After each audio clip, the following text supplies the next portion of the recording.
I'm single again. I'm high on the prowl. I thought you was perfect. I don't know how. I'm single again. High on the prowl. I thought you was perfect. I don't know how. But you know what I do know?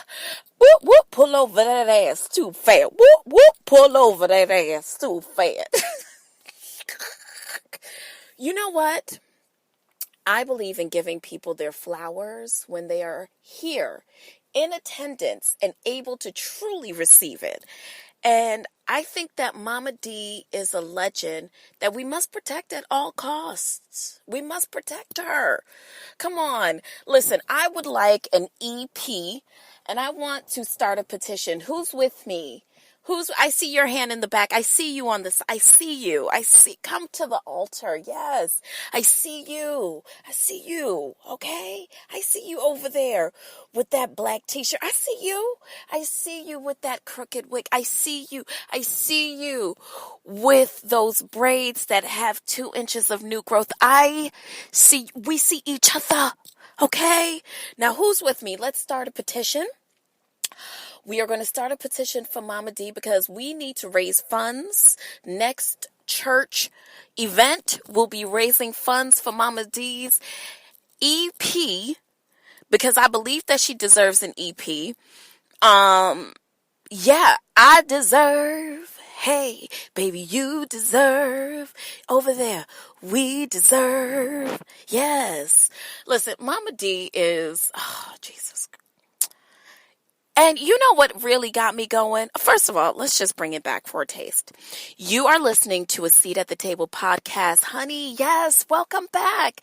And if this is your first time, I'd like for you to stand up. There's going to be an usher coming down the aisle, going to give you some information about the show, okay? And then after the service, someone will come and speak to you privately, okay?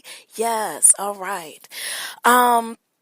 First of all, I am Gail, your hostess with the mostest. You could find us, a Seat at the Table podcast, all one word, a Seat at the Table pod, on Instagram.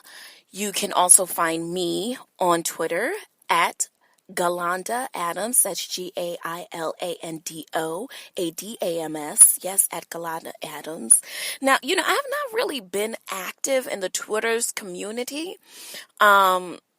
I've just been booked, honey. I've been Kelly Price booked, okay? And really, the only thing that's got your girl booked is work, which is, I know that there's somebody who's just like, who understands my pain. It's just another sad love song.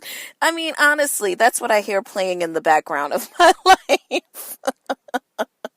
Yes, Tonisha Braxton. Yeah. So at any rate, let's get back to Mama D. If you didn't know the song that I sang at the very beginning of the show, shame on you. Shame on you. But Mama D gave us the gift, the glory, and the gumption of herself when she presented herself in a sequined bodysuit, also paired with a fantastic pair of gray yoga pants. First of all, your teeth look amazing, Mama D. I'm so glad that you're keeping everything up. You look like a top of the line dime. And she just came to tell y'all that, she's single again and hot on the prowl. Wow. Okay?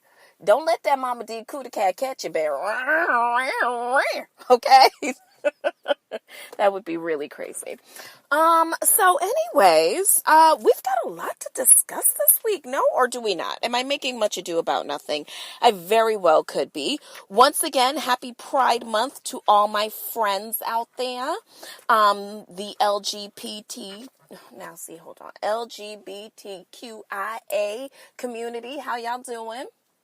I am this is just an exciting month. Happy Juneteenth to y'all too, okay? To all of my listeners out there. It doesn't matter what your color is, what your race is. Juneteenth, just like the Puerto Rican Day Parade in New York, which is actually taking place today. WEPA! Yes, papi. Hey. Shout out to my friends from Living Loud Podcast, the wonderful and ever always so dynamic Maria. Maria will be taking center stage today at the Puerto Rican Day Parade. If I didn't have to sit home with my little munchkin friend, I would definitely be somewhere giving it up in a red, white, and blue ensemble that would be befitting of the Puerto Rican Day Parade. Yes, Puerto Riqueño, yeah. Yes, I see you. I see you over there, bang, bang, bang, getting those hips together. I see you. Yes. Listen. That's not a big deal because we are all each other. You know what I learned this week, you guys, before we get into the mess and stuff? I learned why labeling is such a dangerous thing. And I mean, this is not a pull-up moment. This is just kind of like friend to friend, because you and I get together every Sunday. And before you roll your eyes at me, I'd never said a time on Sunday, okay? I just said Sunday. And consistency is where we're working towards. So let us just to get it in, okay? But anywho, so I truly feel like, oh, little girl, be careful. I truly feel like, it's such an interesting topic to talk about labels when you are, especially in light of the fact that it is Pride Month across America. And in New York City, we are actually having the 50th celebration of Pride. Now, anybody who knows anything about Pride knows that Pride is not a parade and a rainbow flag. Pride was about a community wanting to have equality. And so therefore, bring on some of the gay and transgender and bisexual community heroes and ancestors and legends. So as much as we are celebrating, I just want to say that, as humans, it is natural for us to label. When you see someone, and many people may not want to admit to this, because I think that sometimes when we talk about labeling, or we talk about looking at someone and kind of treating them with a prejudice, in terms of you size them up based on the way they look, or the way they present, or the way they speak, or whatever role you assign to them. Angry black man, upset black woman, ditzy white girl, like whatever. One of the things that I learned is when you size someone up from that standpoint, every interaction that you have with them after that, you are actually having an interaction with that role that you've assigned them. You're not having an actual interaction with the aliveness from one human being to another. And I just want that to sit in your spirit for a minute. The last time you saw a person who told you that they were gay, and this has nothing to do with even you yourself being gay. It's just, I think a lot of times people don't even realize it, but when we assign roles to people, we are relating to them from that role, and so it is imperative that if you want to have more of a conscious existence, you have to be aware enough to the point where you relinquish the roles that you may give people or assign people, and you get more into the idea of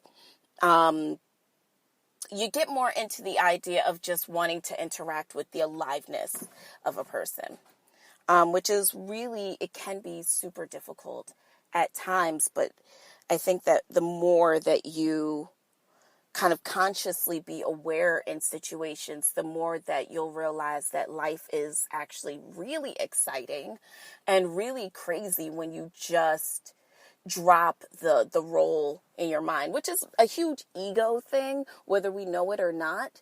It's just easier for the ego to relate to people from roles, because therefore, when I have an interaction with you after that, it is every response that you have with, like, that you give me, I've already assigned you a role. I've already assigned in my head, who I think you are. So I'm not now interacting with you, the person. I'm interacting with, he looks like a fucking asshole anyway. So then everything that happens after that is me having this interaction with someone that I've labeled a fucking asshole. You know what I mean? Anyways, you guys. So can we just talk about Wendy Williams for a minute? Yeah. Let's do that. Auntie Wendy is really living what has to be her best fucking life. Now, Auntie Wendy is seemingly in LA, as far as I can tell right now.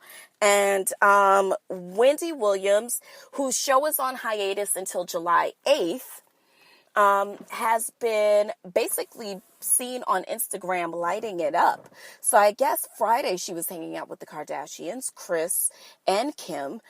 She posted 2 Instagram feeds, like, into her feed, and then she also posted an Insta story with her and Kim, which is interesting. I will say this about the Kardashians. I think they very well understand people are going to have opinions about them because of the way that they have put themselves out there. We talked about last week Lamar Odom and the fact that some of the things that he mentioned in his book were never featured on Keeping Up with the Kardashians or any of the spin-off shows. But I do think that the family has not been shy about displaying some levels of what some would consider tragic or sad or struggle situations in their lives. Not all of them, obviously, since we know about Lamar's book. But I say all that to say that Wendy Williams is not someone who has been afraid to speak about the Kardashians and giving her opinion, is all, about situations or rumors about them.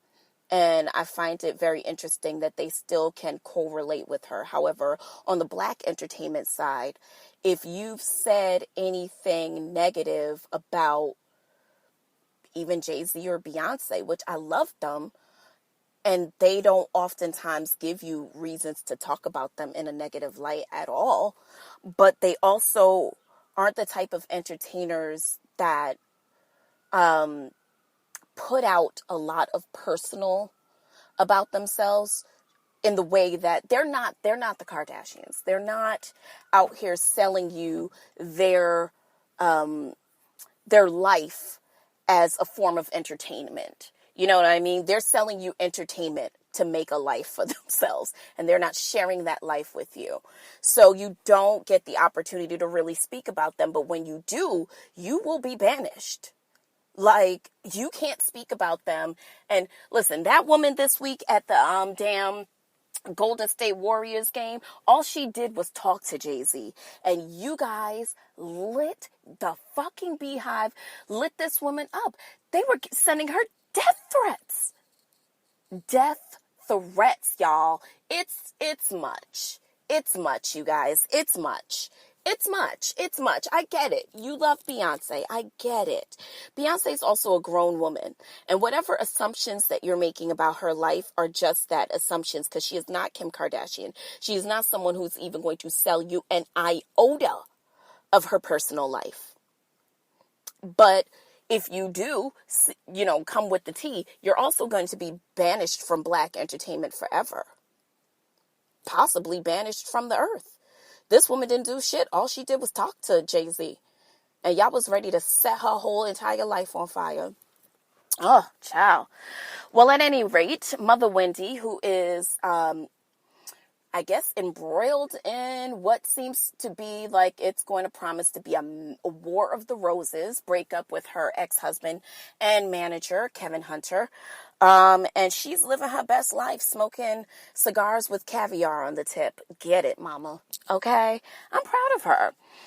Speaking of being proud, let's give it up for the body positive Nike organization.